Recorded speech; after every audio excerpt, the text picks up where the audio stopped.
Hola, ¿qué tal? ¿Cómo les va? Muy buenas noches. Bienvenidos a Entre Líneas. Podrán darse cuenta, una emisión muy particular, sin nuestros habituales compañeros, sin el conductor del programa Alfredo Dante y sin la presencia de Lorelei Nicrosi con toda su información. Pero de todas maneras, dispuestos a brindarles el análisis y, por qué no, profundizar en el tema más importante de la semana. El pasado día lunes, cuando el presidente de la República retomaba su actividad al frente del Poder Ejecutivo, después de esos días en los cuales estuvo recuperándose de alguna nana que lo aquejó. Bueno, el mandatario se reunió con el ministro de Economía y con el ministro de Trabajo, con Fernando de Lorenzo y con Eduardo Brenta, para hablar y sobre todo para poner la atención, la lupa en un tema muy especial, en un tema muy particular y que mucho preocupa al gobierno. Y estamos hablando de la inflación. La inflación, dentro de una de sus variables, tiene, por ejemplo, los ajustes salariales. Y es por eso que citamos y le agradecemos que haya venido con nosotros el ministro de Trabajo, Eduardo Brenta. ¿Cómo le va? Muy buenas noches. Muy buenas noches, ¿qué tal? Bueno, yo pensaba cuando estaba preparando la noticia, es una de las semanas más difíciles que le tocó vivir como ministro, en el sentido de tener que tomar una decisión que no es muy habitual por parte del Ministerio de Trabajo. No, yo diría que no en términos de semanas. Hemos tenido semanas un poco más movidas que esta, pero sí fue una semana típica, eso es cierto, en función de que se suscitó una situación bastante particular, ¿no? Y las particularidades tienen que ver también con los procedimientos por los cuales se transitó en este proceso que ha sido la negociación de este sector. Yo diría que el primer dato relevante es que en realidad no existió hasta el momento en que se hizo público un preacuerdo, digamos, entre los trabajadores de la bebida y las empresas.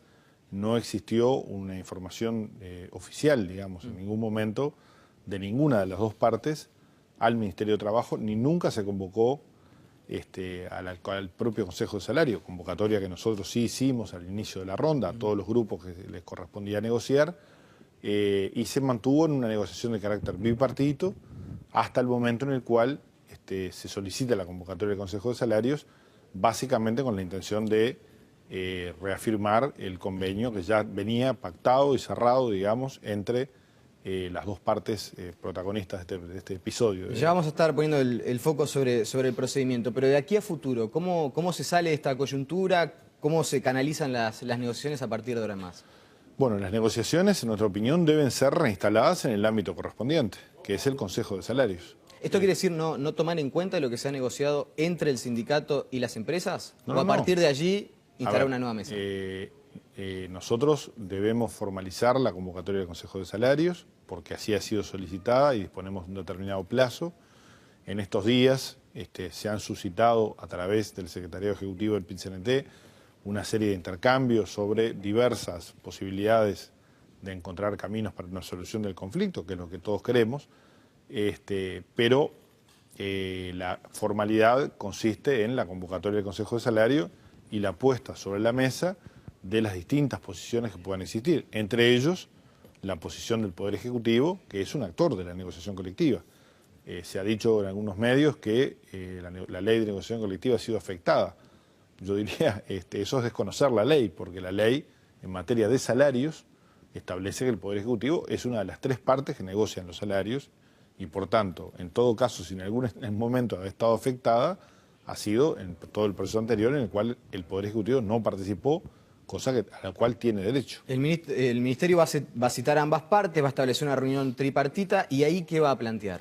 Bueno, básicamente el Ministerio va a plantear, en principio yo diría, cuáles son los lineamientos que le hemos planteado a todos los grupos de negociación que se han desarrollado en la actual ronda, que no son muy diferentes, por otra parte, a los criterios que le hemos planteado al conjunto de los sectores que han venido negociando en oportunidades anteriores. ¿Por qué no son diferentes?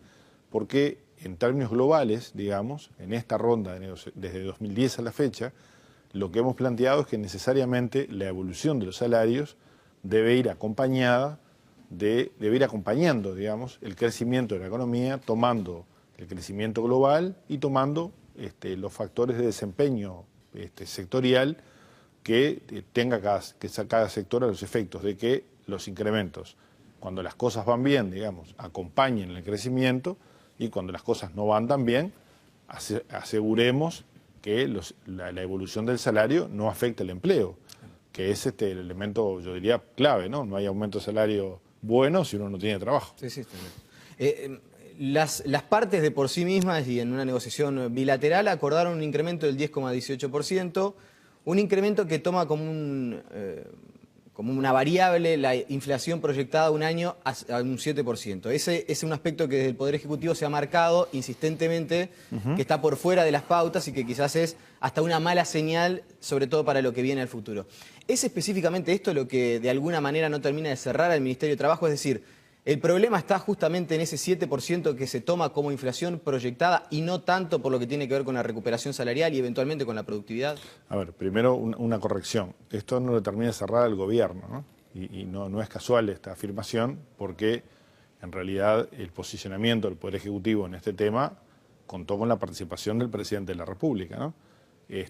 Aquí lo que sucede es que, primero, se toma como pauta del crecimiento futuro de la inflación, una pauta que no es la que el Poder Ejecutivo ha planteado en todas las rondas y no es la que el Banco Central toma como referencia de expectativas de crecimiento de la inflación. Y además, el otro elemento importante que quizá no ha sido suficientemente destacado es que estamos en un sector donde hay, según las cifras que el Ministerio de Economía maneja, caída de la productividad. Quiere decir que el incremento salarial obviamente va a impactar sobre todos los precios de aguas, refrescos, cervezas, etcétera, y por tanto va a contribuir, ¿verdad?, es un factor más, digamos, que va a contribuir al crecimiento de la inflación, que como todos sabemos está ubicada en un rango superior, y que además todos sabemos que la inflación tiene un alto componente de expectativas, ¿verdad? Entonces estamos dando la señal contradictoria a la que es de vital importancia, antes que nada que para los propios trabajadores, porque quienes más se ven afectados en el marco de un proceso inflacionario son aquellos que reciben ingresos fijos, que son básicamente trabajadores, jubilados y pensionistas. Esta es la preocupación del gobierno. Para no utilizar el término no le termina de cerrar, podemos decir que al gobierno lo que visualiza es que con esta pauta de ajuste salarial establecido ya se están generando condiciones para que en los próximos meses el IPC siga subiendo y no es tanto un tema numérico de si efectivamente el incremento salarial seguirá impulsando al alza la demanda interna, la demanda de productos, que es otra de las variables por las cuales también crece el IPC. A ver, hay dos situaciones distintas. Por un lado, la variable inflacionaria, que ya creo que quedó clara, y el otro aspecto es que se ha manifestado permanentemente, por lo menos a través de los medios de comunicación, digo, todavía no está oficializado, que este aumento, dada la aparente insignificancia que tiene el costo de la masa salarial en los precios de los productos, no se trasladaría a precios. Si este incremento de salarios no se traslada a precios y sale del bolsillo de las empresas, el gobierno no tiene ningún problema con esto, ¿verdad? No tiene ningún problema, pero el gobierno ha dicho, si las empresas están en condiciones de asumir este incremento salarial, bueno, nosotros tenemos que revisar la política del subsidio. Naturalmente, claramente. Y eso no puede llegar a impactar, probablemente si le quitan el subsidio de 3 pesos, las empresas digan, muy bien, me quitas el subsidio, subo 3 pesos la cerveza, el agua, el refresco, y de alguna manera lo que el gobierno percibe, que es que no suba la inflación, por una vía indirecta, por retirar el subsidio, termina impactando en una alza de precios. Pero a ver, el problema del subsidio es que opera como un elemento de protección frente a la posibilidad de bebidas importadas que ingresen al mercado. Si ese mecanismo de protección a la industria no existe, lo que puede existir es competencia de productos importados. Esto no es interés del gobierno, digamos. Al gobierno no le interesa promover ni destruir la industria de la bebida, todo lo contrario. Lo que sí estamos diciendo es que cada uno debe hacerse cargo de la parte que le toca. Si las empresas acordaron este incremento, entonces es porque están en condiciones de absorberlo, y esto se ha dicho manifiestamente. Bueno, simplemente hay que escribirlo, y por lo menos esta parte del problema está salvado. Por lo menos no hay transferencia a los precios durante, pongamos por ejemplo, todo el año 2013, y por tanto este es un convenio que consigue el incremento salarial a que aspiran los trabajadores legítimamente, pero no afecta a otros trabajadores, ¿verdad?, que van a recibir un impacto negativo. Si esta fuera un sector en crecimiento, estaríamos discutiendo de otra manera, ¿verdad? Porque aquí no es lo mismo esta situación que la situación de otros sectores donde hay una alta demanda, un alto nivel de actividad y donde, por ejemplo, los salarios están notoriamente por encima de los laudos, ¿verdad? Nosotros tenemos, nuestros estudios indican que en términos globales los salarios están desplazados 2% por encima de los laudos. Y esto es un elemento donde opera exclusivamente el mercado. Para resumir de alguna manera, la fórmula que el Ministerio de Trabajo ve viable, que puede llegar a concretarse, es un incremento con una inflación proyectada del 5%, no por fuera de la banda establecida entre el 4 y el 6%, y bueno, que quede por escrito que los precios no van a aumentar, por ejemplo, por el año 2013. Perfecto. Si fuera así, no habría inconveniente. ¿Y qué hay con relación a la propuesta que hoy planteó la Federación de la Bebida, en el sentido, bueno, nosotros nos bajamos del 10,16%, aceptamos que en realidad la inflación proyectada esté por debajo de la que nosotros estimamos, porque en realidad fue una especie de acuerdo entre partes, ¿no? De tomar en cuenta un dato que se dice que es de la realidad y trasladar lo que es el costo de ese 2% a una especie de partida fija, que además, bueno, se mencionó entre otras cosas por parte del sindicalista Richard Reed, que se podría llegar a derivar al Plan Juntos o al INAU. Que ¿es una alternativa que se puede llegar a concretar? ¿Es estudiable? Nosotros hemos recibido esta propuesta a través de los coordinadores del PIT-CNT y la hemos analizado en forma todavía no muy profunda, digamos. Creemos que es una propuesta que hay que trasladar al ámbito del Consejo de Salario como corresponde, pero yo diría que en principio encuentro una equivalencia, digamos, entre el 2% que estamos hablando y la partida, ¿no? Por lo cual, acá el problema no es presentar lo mismo de otra manera, ¿verdad? El problema es conceptual. El problema conceptual tiene que ver con cómo operamos, ¿verdad?, sobre los precios y cómo operamos sobre las expectativas de inflación.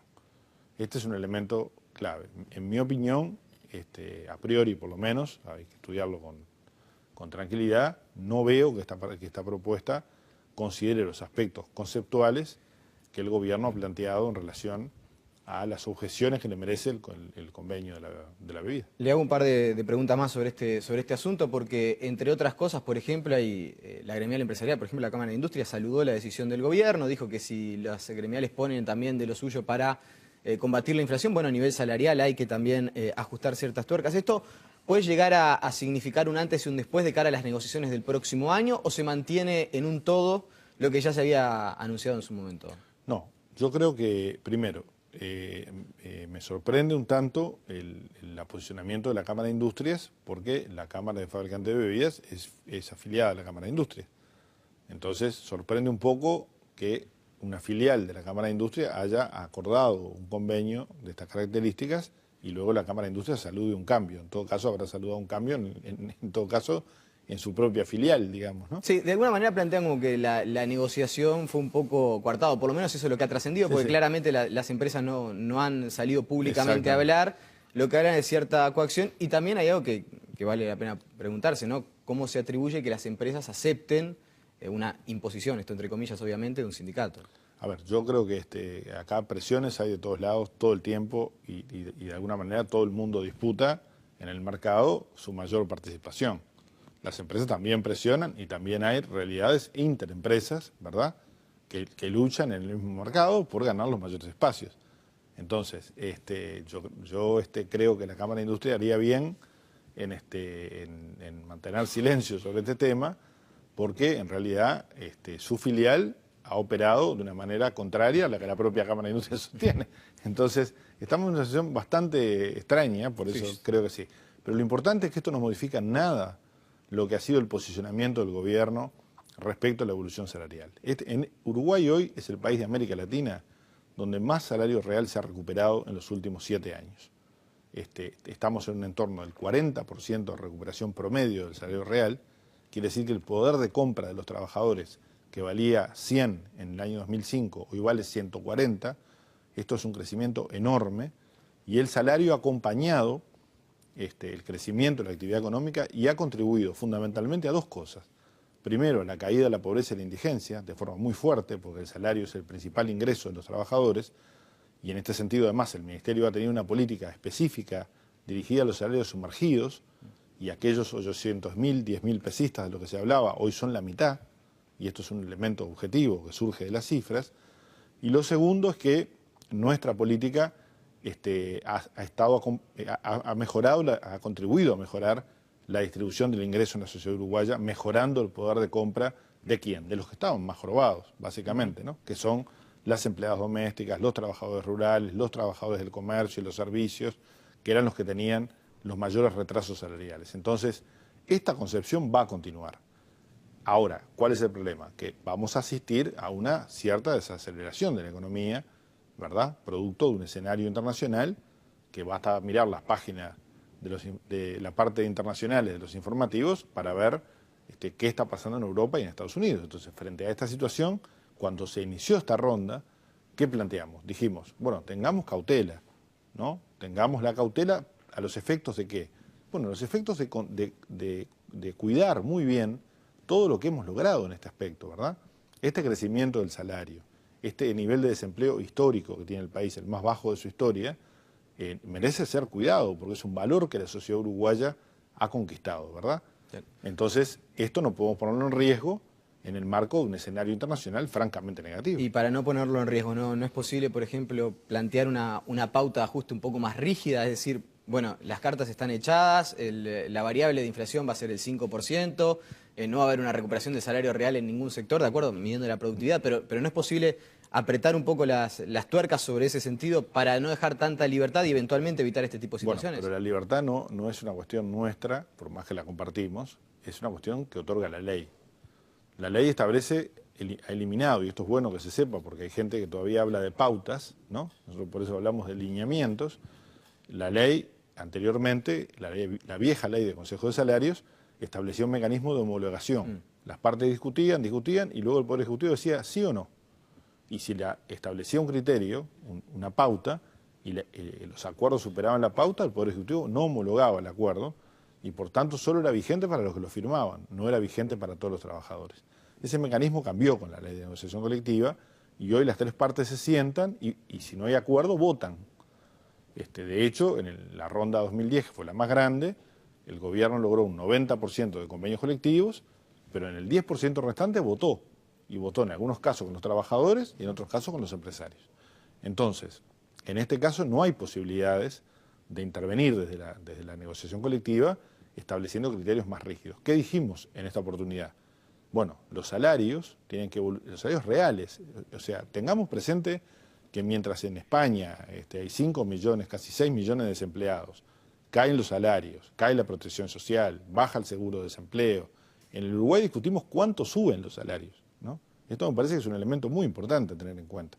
Entonces, digamos que el salario acompañe el crecimiento de la economía global y sectorial. En el caso de la industria vinculada a las curtiembres, que es un sector importante, que trabajan sobre todo cueros de alta calidad para el sector automotriz europeo, que está en una crisis tremenda, los trabajadores han aceptado mantener su salario real. 0% de crecimiento, porque lo que han privilegiado, ¿qué es? Han privilegiado la mantención de los puestos de trabajo. Ministro, le invito a hacer una pausa. Después de la misma tenemos tantísimos asuntos para conversar, porque además hoy fue un día de anuncios importantes, novedades de la justicia, que entre otras cosas van a favorecer a un emprendimiento recuperado que pasa a mano de los trabajadores. La pausa y ya volvemos.